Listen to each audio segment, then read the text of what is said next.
உத்தமமான பெண்மணி உன்னை நினைத்து பெருமைப்படுகிறேன். அதிலும் சுருக்கமாக உன்னில் ஒரு சில விவரங்கள் கேட்கலாமா? கேளுங்க சுவாமி. பட்டு வெளிகள்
பட்டு துணியில முத்து கோர்த்த மாதிரி. கண்டிப்பா நடுக்கடலை நங்கூரம் போட்ட மாதிரி.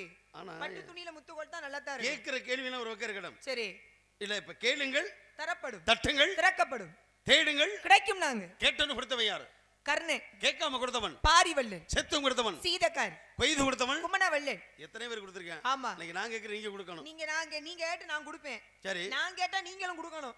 இப்ப ஓரறிவு நாம கொடுக்க தயாரா இருந்துகிட்டு கேட்கணும். கண்டிப்பா. அப்புறம் என்ன?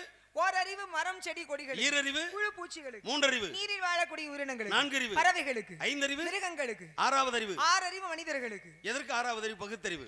அப்படின்னு ஒரு இடம் இருக்குல்ல, எங்க எதை செய்யணும் எதை செய்யக்கூடாது. சரி, பகுத்தறிவு எதற்காக?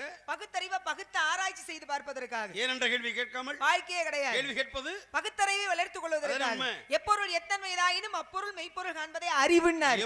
அந்த அறிவு தான் பகுத்தறிவு. ஆமா. எதை யார் சொல்லி கேட்டாலும் அது இருக்கக்கூடிய மெய் என்ன என்பதை கொஞ்சமாவது நமது புத்தி கூர்மையை வச்சு நம்ம தேடணும். உண்மைதானே? புத்தியை தீட்டினாதான் கூர்மையாகும். கூர்மையானாதான் அது புத்தி. ஆமா.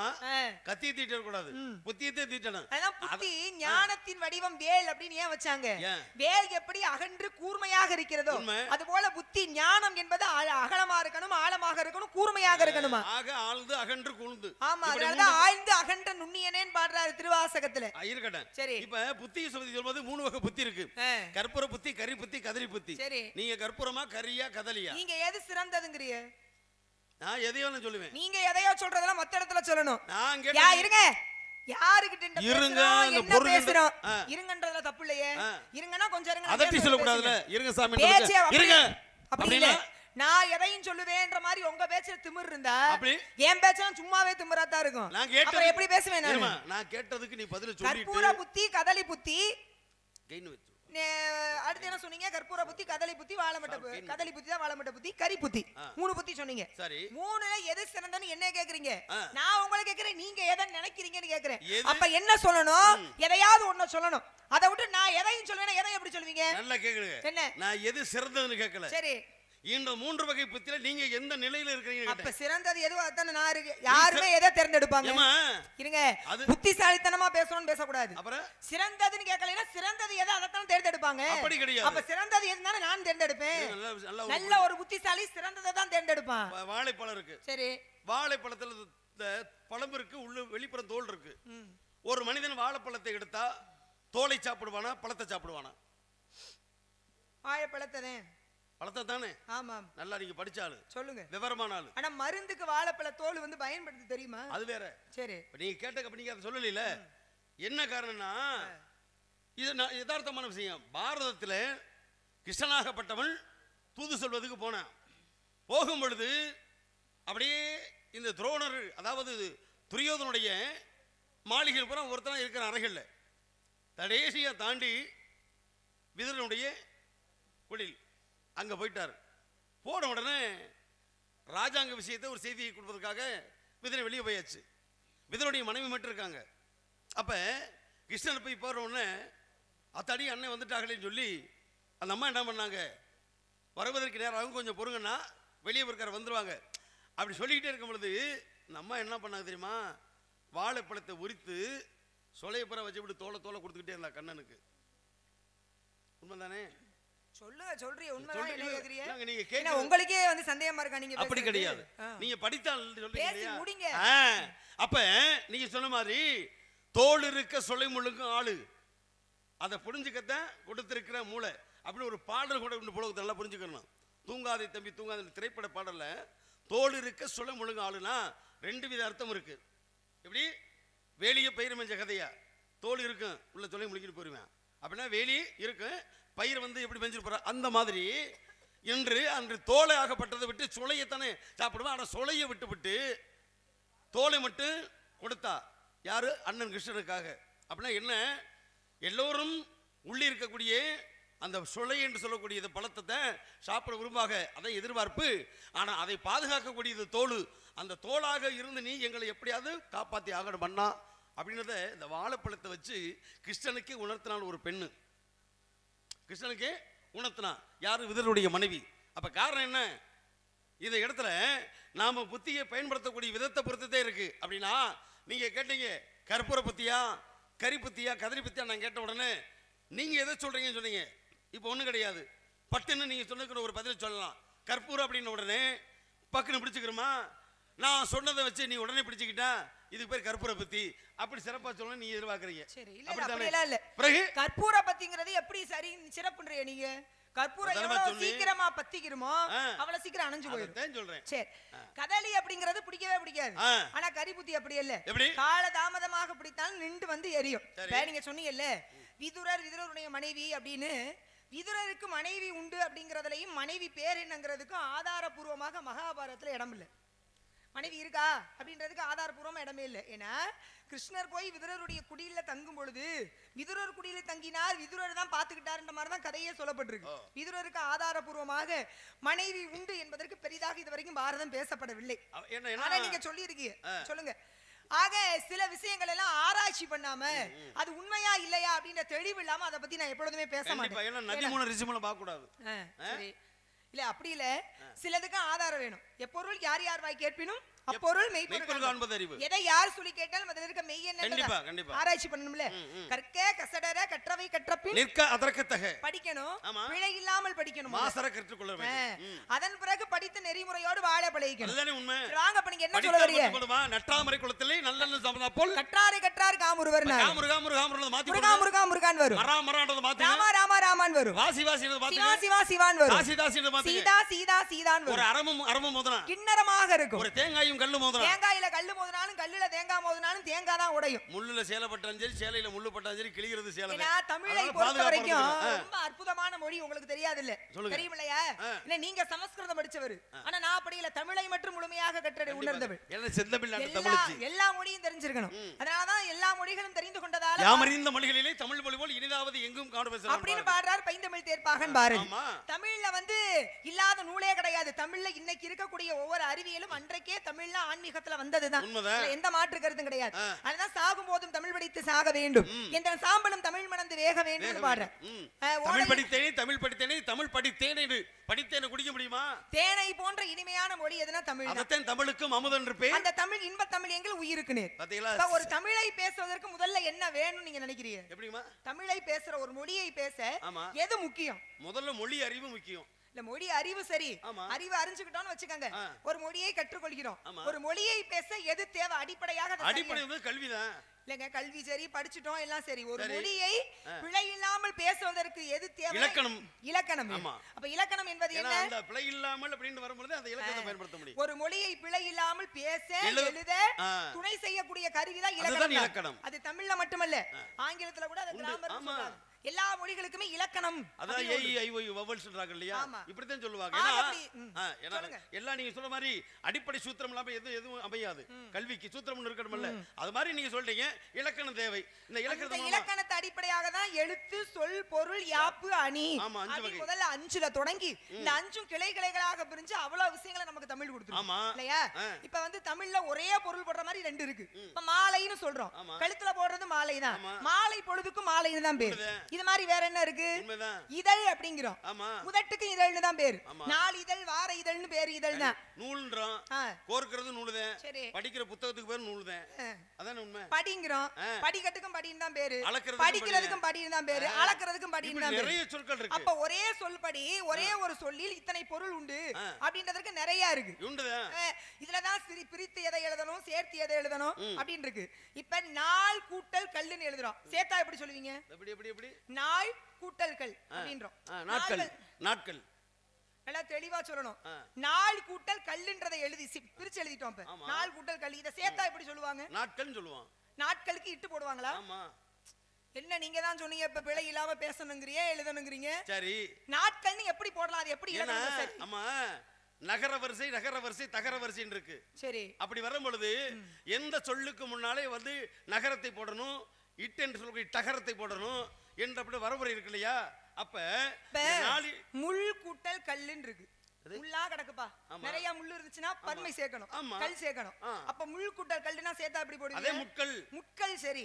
நாள் கூட்டல் கல் சேர்த்தா எப்படி போடுவீங்க? அதே நாட்கள் தான் சொல்லணும். அது தப்புங்கறேன் நான். எப்படி சொல்றேன்? நீங்க என்ன இலக்கணம் படிச்சீங்க? தமிழ்ங்கறியே. தமிழை பற்றி தெரிஞ்சு பேசுறீங்க. நீங்க ஒரு தெரிஞ்சவர் தான் நான் உங்ககிட்ட கேக்குறேன். அதுதான் நான் சொல்றேன். முள் கூட்டல் கல்லுன்னும் போது முட்கள் எப்படி சொல்றீங்க? ஏன் சொல்றேன்னா காரணம் இருக்கு. நீங்க சொல்றேன், நான் சொல்லாம இருப்பேனா? இவ்வளவு தூரம் இத பேசும்போது அத பற்றி ஆதாரபூர்வமான உண்மை இல்லாம பேச முடியாது. ஆக மொத்தம் இது வந்து சாதாரண ஒன்று தான். பிரித்து எழுதுக, சேர்த்து எழுதுக. இப்ப நாள் கூட்டல் கல்ல ரொம்ப பேர் என்ன செய்யறாங்கன்னா நாட்கள் நாட்கள்ங்கறாங்க. நீங்க கூட கிட்டத்தட்ட அப்படிதான் சொல்லிருக்கீங்க. ஆனா அப்படி சொல்லக்கூடாது. நாட்கூட்டல் கல் நாட்கள் இல்ல, நாள்கள்னு தான் சொல்லணும். ஏன் நாள்கள்னு சொல்லணும்?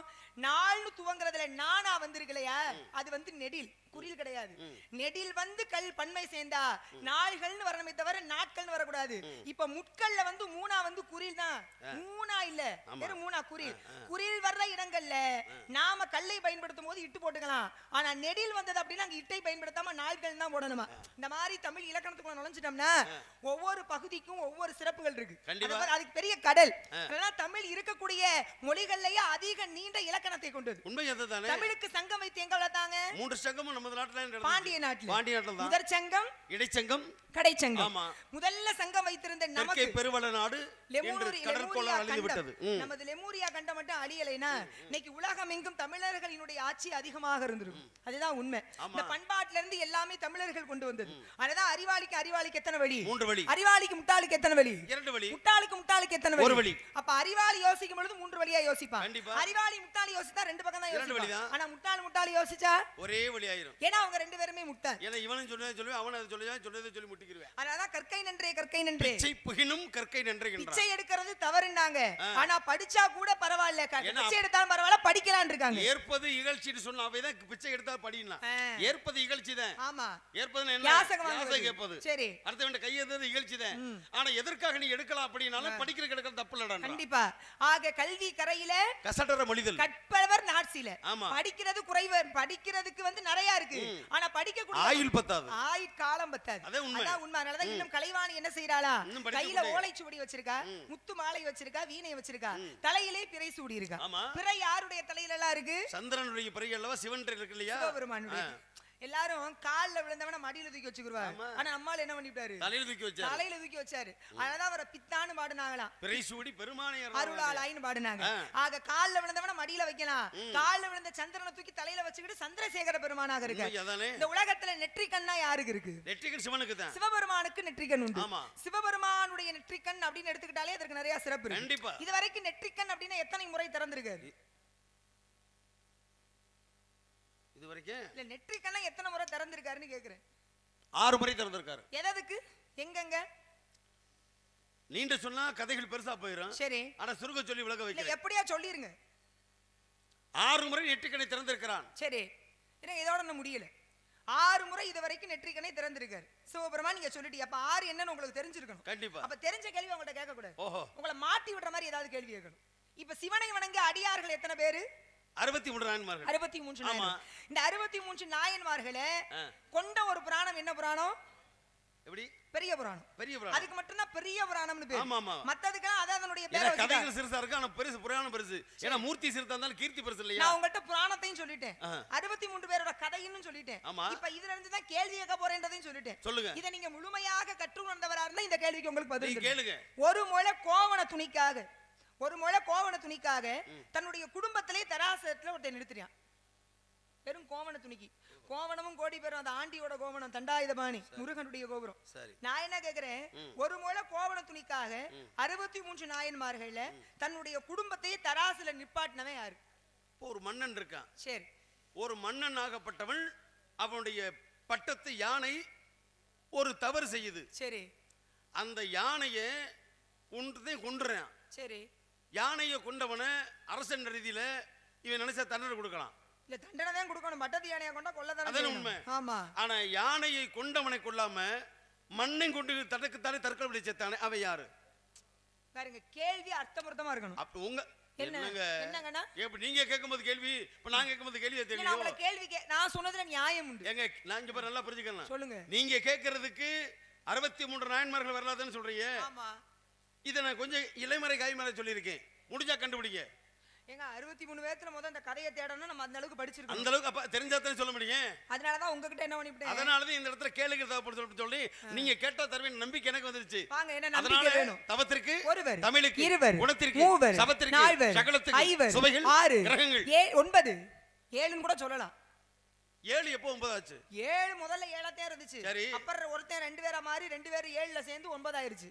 சரி. திக்குகள் 8, பசி வந்தால் 10 மறந்து விடும், ஆபத்து உதவாது, பிள்ளை அரும்பசிக்கு உதவாது, தாகத்தை தீராது, தண்ணீர் தரித்திரம் அறியாது, கோபத்தை கடக்காது, குறுபலி சொல்லாது, பாவத்தை தீராது, 7 பயன் இல்லை உலகில். எது எங்க இருக்கணுமோ அங்கங்க இருக்கணும். அதான் சங்குவின் தாமரைக்கு தந்தை தயார் இரவதண்ணீர், அங்கதை கொய்து விட்டால் அழுகை சேதம் கொள்ளும், துங்கவின் கரையில் போட்டால் சூரியனும் காய்ந்து கொள்வார், எங்களின் நிலைமை கெட்டால் இப்படி தயங்கி தயங்கி தவிப்பேன். அதனால சந்திரன் இல்லாத, வானம் தாமரை இல்லாத, மந்திரி இல்லாத, மதகரி இல்லாத, சுந்தர புலவர் இல்லாத, சண்டிகர் இல்லாத, சனம் இல்லாத மங்கை போல ஆகலாமா? இருக்க கூடாது. அதுதான் அரிது அரிது. மானிடராய் பிறத்தல் அரிது, அதனினும் அரிது. கூன் குருடு செவிடு பேடி நீங்கி பிறத்தல் அரிது. இனிது இனிது. ஏகாந்தம் இனிது, அதனினும் இனிது. ஆதியை தொழுதல் காட்டிலும் இனிது. அறிவு நிறை சேர்தல் அதை விட இனிது. அறிவில்லோரை கனவிலும் நனவிலும் காண்பதுதான் பரிது பரிது. புவனம் பரிது. புவனமோ நான்முகன் படைப்பு, நான்முகனோ அரியமால் உந்தில் அரியமாலோ அலைகடலில் தூய்மை அலைகடலோ குருமுனியின் அங்கையில் அடக்கம் குருமுனியோ கலசத்தில் பிறந்தவன் கலசமோ புவியர் சிறுமன் புவியோ அரவினுக்கு ஒருதலைப்பார் அரவனோ உமையால் சிறுவிரல் மோதிரம் உமையாலோ ஈசனின் உள்ளத்தடக்கம் ஈசனோ தொண்டர் உள்ளத்தடக்கம் தொண்டதம் பெருமை சொல்வதும் பெரிதுன்னா. அப்ப பெரிதுன்னா பெரிய இது பெரிது பக்தன் தான். பெரிதுன்றால பெரிய புராணம்னு பேரு. பதில சொல்லுங்க. பதில இந்த இப்படி முறைகிறது, இந்த அப்படிங்கிறது இப்படிங்கிறது இந்த இல்ல வச்சுக்கங்க. அப்படி கிடையாது. வேற எப்படி? அப்புறம் அங்க வச்சுக்கங்க, இங்க வச்சுக்கன்னு சொல்ல கூடாது. இன்னைக்கு வந்து இங்க தான் வைக்க முடியும். அது தப்பு இல்ல. சரி.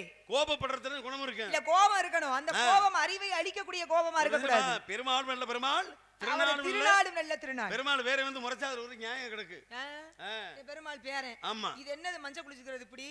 பெருமாள் பேரன் பூராமே மஞ்ச குளிச்ச மாதிரி தான் இருக்கு. ஆமா. நல்லா இருக்கு இல்லையா? மஞ்ச மஞ்ச மங்களகரமா இருக்கு. மங்களகரமா அப்படிதான் இருக்கு. அப்படிதான் இருக்கேன். அது பொருத்தம் ஒண்ணு வேணும். சரிதான். பெருமாள் பேரன்னு சொல்லாதீங்க. ஏன் தெரியுமா? பெருமாள் பேரன் நீங்க சொல்லலாமா? பெருமாள் கொண்டாடி விரும்பின ஆளுதானே நீங்க. உங்க கதை வகுசிறாங்க படிக்கலையா? மேய்க்கிறது எருமை. இது பிரச்சனையா? உண்மையா சொல்றேன், கோவம் வருது. பெருமாளுக்கு பொண்டாட்டி இருக்கும்போது நம்ம விரும்பலனா அது பேச்சா? நீங்க முக்காலத்தை உணர்ந்த முனிவர். அவ பெருமாள் பொண்டாட்டியா இல்ல வேற ஆணைக்கு அடிச்சிருக்கணும். ஆணைக்கு அடிச்சிருக்கு. நல்லா இருக்கே. என்ன பெருமாள் பேரன் பீத்திக்கிறது நல்லா இருக்கா? இங்கு வள்ளியாக நடத்தி கொண்டிருக்கிறோம் அன்பு சகோதரி கலைமகள் அவர்களுக்கு நம்மளுடைய கிராமத்தின் சார்பாக பொன்னாடி அணிவிக்கப்படுகிறது.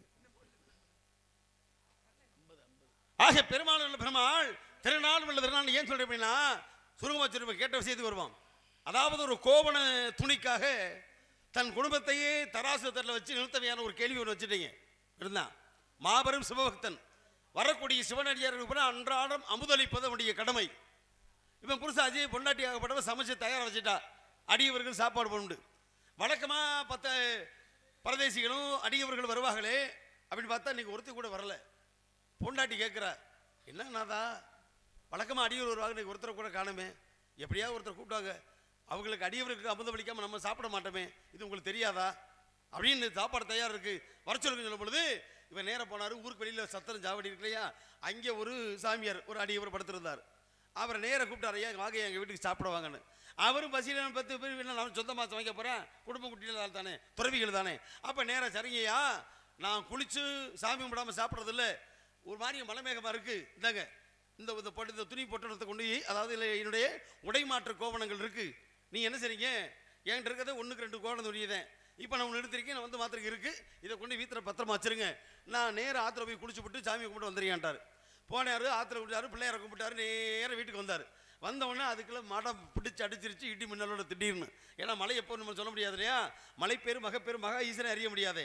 நேராக வந்தார், ஐயா கோமணத்தில் நனைஞ்சு வச்சியா, அதை உள்ள நான் கொடுத்து போன கோமணத்தை எடுங்க ஐயா பண்ணார். இவர் போய் வச்ச இடத்துல போய் தேடி பார்க்குறாரு, கோமணத்தை காணும். என்னடா ஐயா தலை தெரிஞ்சா, என்னையா இந்த மாதிரி நீங்கள் கொடுத்துட்டு போனீங்க, கோமண துணியை காணும் ஐயா அப்படின்னாரு.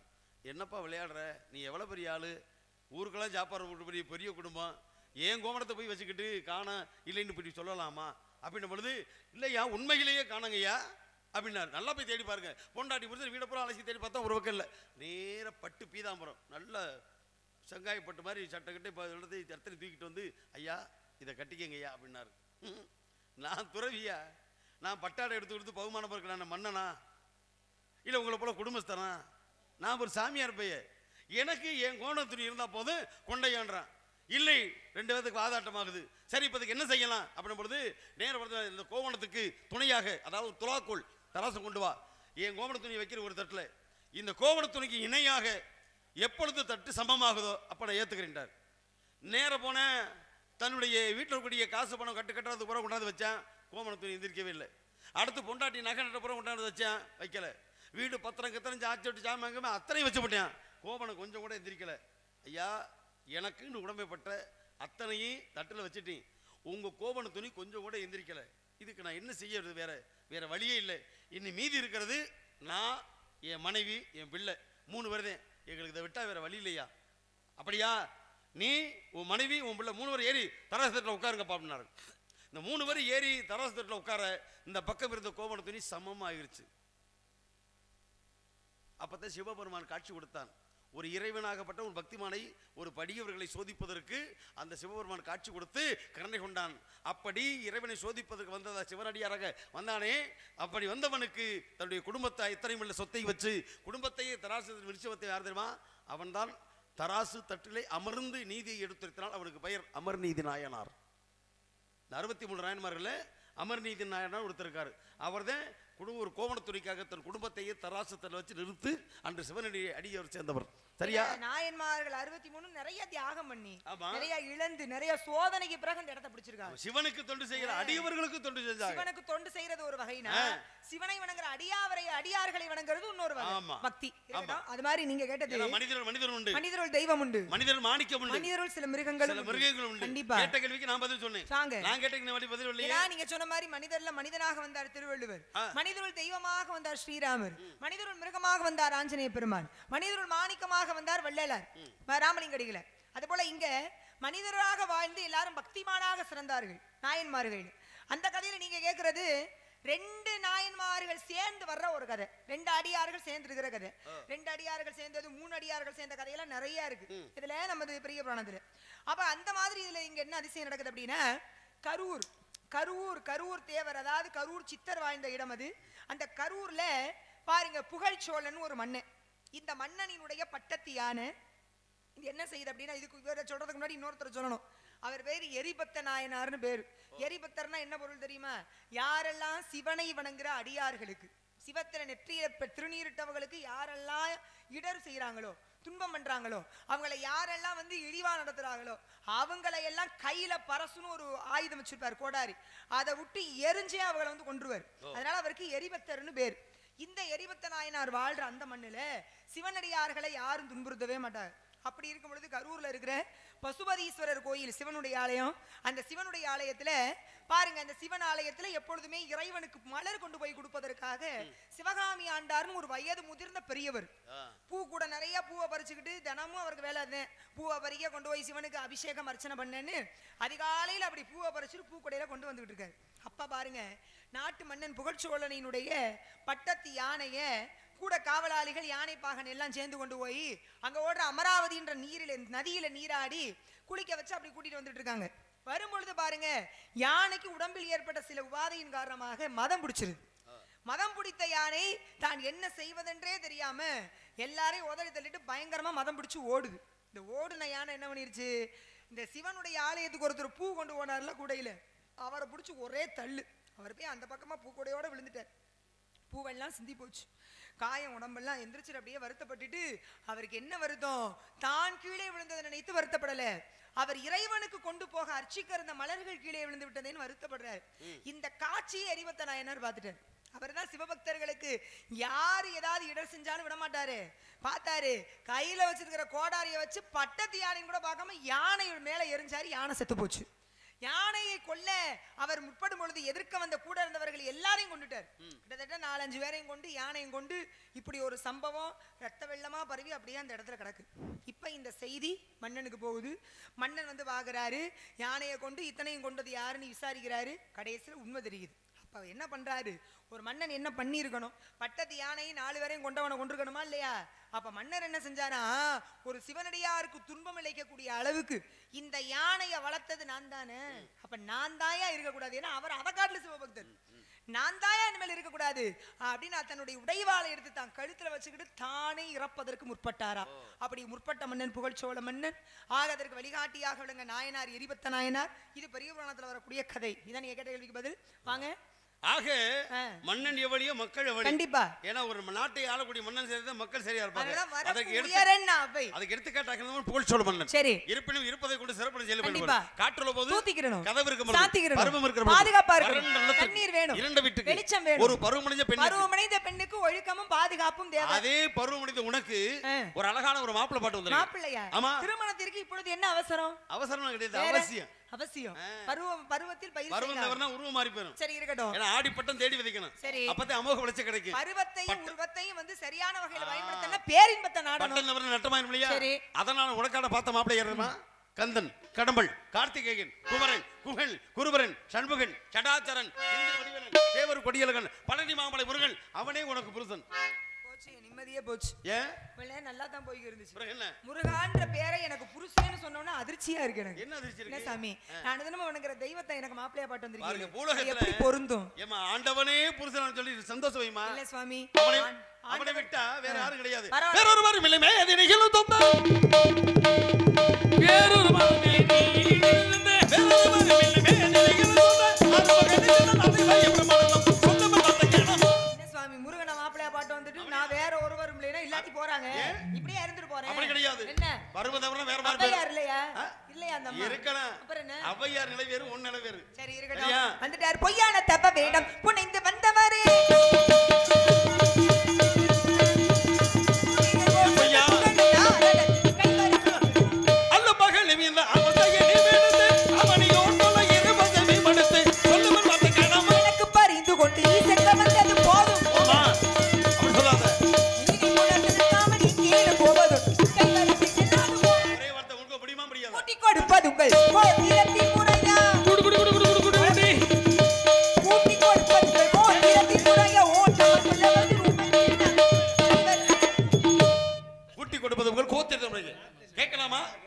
அன்பில்லாத அன்பை கூட்டி, அறிவில்லாதவர்களுக்கு அறிவை கூட்டி, கல்வியை கூட்டி, செல்வத்தை கூட்டி, பொன்னை கூட்டி, பொருளை கூட்டி, அத்தனையும் கூட்டி கொடுக்கலாம். ஆனால் ஒரு பெண்ணை அப்படி கேட்டாயே, அதை மாற்றி காட்டி அதிகாலை சூரியன் அஸ்தமனம் ஆவதற்குள் உனக்கும் எம்பெருமான் கந்தருக்கு மனமெடுத்து காட்டுகிறேன். அப்படி இல்லை என்றால் யார் அது மகிழ்ச்சி இல்லை. வருகிறேன், சத்தியம். திருப்பி கபடி விளையாடுறீங்க. சாமி போயிட்டாரு. ஆத்தாடி நல்லா இருந்தாரு.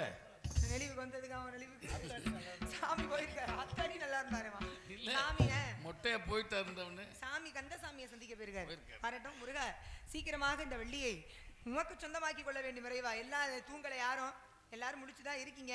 இருந்தாலும் 1-2 பேர் தூங்குனீங்கன்னா எழுந்துறீங்க. எல்லாம் எழுந்து தூங்குனது போது விடிய போது ஒரு சில பேர் 4 பேர் தான் 5 பேர் தான் இருப்பாங்க. எழுந்திருச்சு முருகனையும் முருகன் வேலையும் எல்லாரும் வணங்குங்க. வெற்றிவேல் முருகனுக்கு அரோகரா.